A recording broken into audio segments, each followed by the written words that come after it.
Hello everyone, and welcome back to our channel.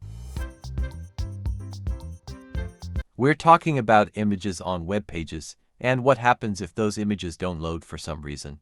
Don't worry, it happens, but there are ways to make sure your web page still looks good.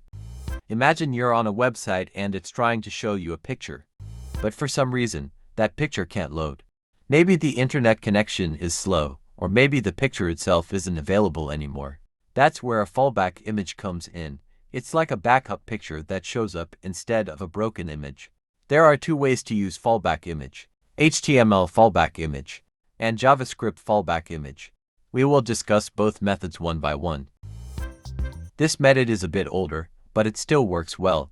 We use an element called object.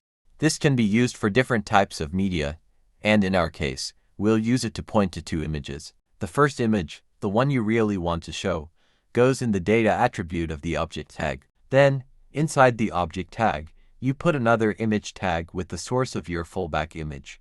This code tries to show lion image first, but if that image can't be loaded for any reason, the browser will instead show fallback image.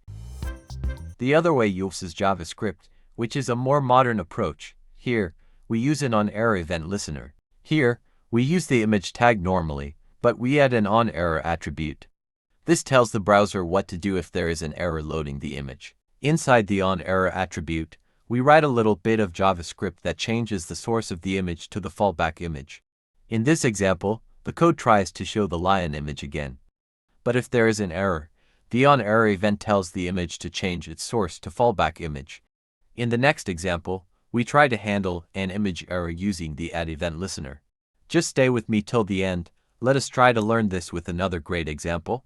We use pass to parameters in addEventListener, event and callback function. Inside callback function, we write UF code that execute when image does not load.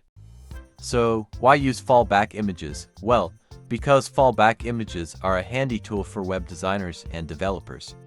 They improve the user experience by making sure your web page looks good even if something goes wrong.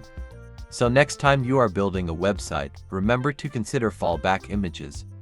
If you like the video, do not forget to subscribe, like and comment. Thanks for watching. Happy coding!